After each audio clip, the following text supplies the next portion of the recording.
Hello, my name is Tanner Dunn. I am a student at Cape Fear Community College. I'm currently taking EGR214 Numerical Methods for Engineers, taught by Dr. H. Chapman. It is the spring of 2022, and this is my semester project.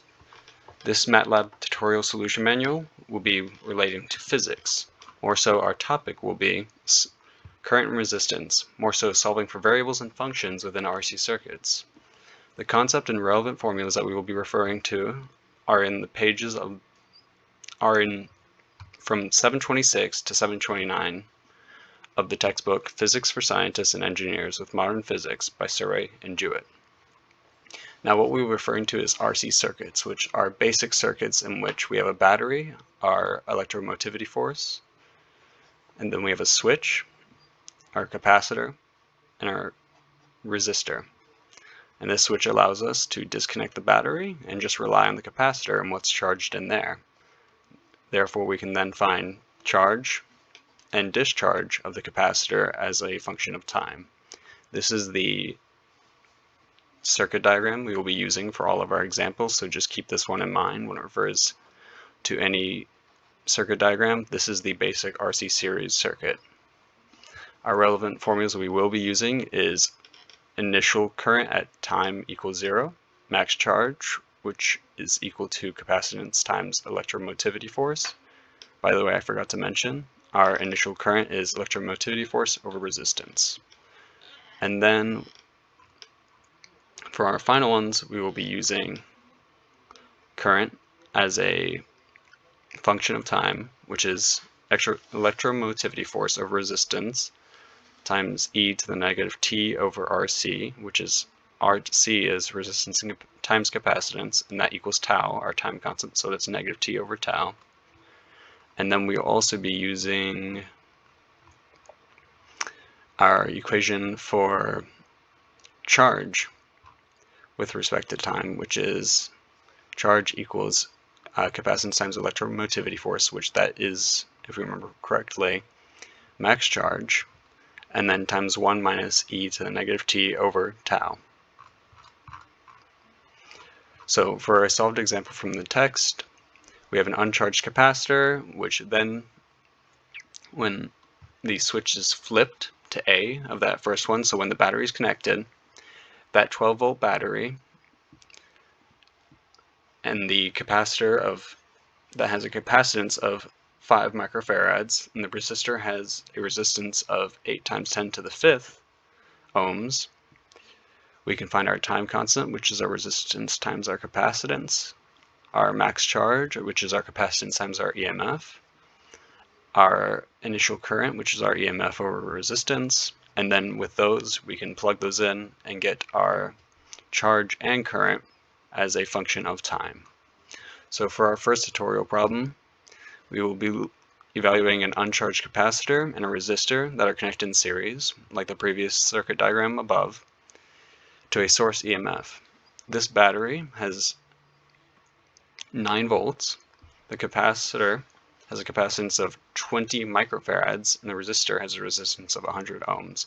We will be finding the time constant, tau, the maximum charge, capital Q, and the charge on the capacitor at a time equal to 1 time constant after the battery is connected. So the charge as t equals tau. Now plugging in, we get 0.002 seconds, 1.8 times 10 to the negative 4 coulombs for our max charge. And then when we set t equal to tau, we see that E equals negative tau over tau, which is E negative 1.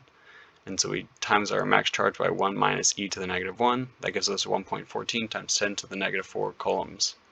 Now for our function, we want our charge, our max charge, and tau. And we will be saving this as charge cap1.m, and our inputs will be capital R, capital C, and capital E for resistance, capacitance, and EMF. Now t is a symbolic variable here, and our tau equals R times C, our max charge equals C times E, and then our actual charge equals Q times 1 minus e to the negative t over tau. And then just for this example, we will be setting t equal to tau because we want to find what the charge is when t equals tau. Plugging in all of that and making sure we list these variables first in our command window. we get tau equals 0.002 seconds, max charge equals 1.8 times 10 to the negative 4 coulombs, and then our charge equals 1.1378 times 10 to the negative 4 coulombs, which is approximately 1.14 times 10 to the negative 4 coulombs. Now for our tutorial problem 2, we have a standard RC circuit. We have tau as some constant. It can be any constant as long as it's not infinity or negative, because it cannot be negative. And the max charge is represented by capital Q. Find the charge for an uncharged capacitor, a standard RC circuit when time t equals 0 and t equals infinity. When t equals 0, we can plug in 0. That's e to the 0, which is 1, which is q times 1 minus 1, which equals q times 0, which equals 0. And then for our time equals infinity, we would technically do a limit here, but I'm just kind of skipping through. And so we have e to the negative infinity, so that's 1 over e to the infinity, which equals 0. So as time progresses, if we have an infinite amount of time, eventually do meet that max charge on that capacitor. Now for our function, we want charge, and we will be saving this as charge cap2.m, and our inputs will be tau and a. A is just some variable that t is approaching, whether that be 0 or infinity, and tau is our time constant, of course. Now for our symbolic variables, we have max charge and time.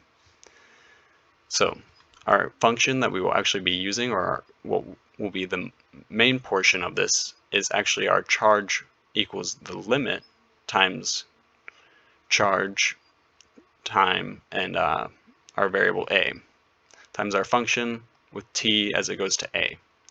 We could have just plugged this in for here and just made this q, but I think this is a lot cleaner and makes it look a lot nicer and easier to read.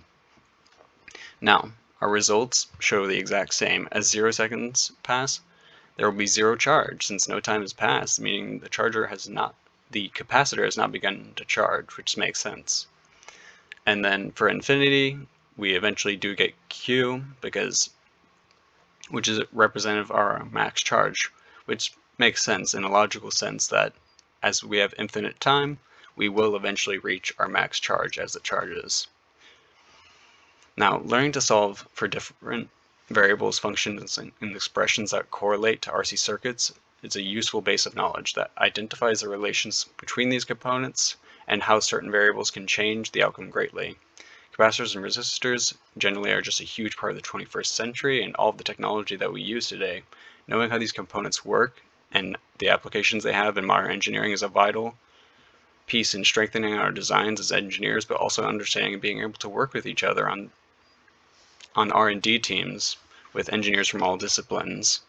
Through this manual, this base concept of RC circuits can be applied more efficiently through MATLAB, speeding up the process of diagnosing certain outcomes and variables. There are a lot of other concepts such as Kirchhoff's laws and loop rules that haven't been covered yet that can also be added onto this that relate to circuits.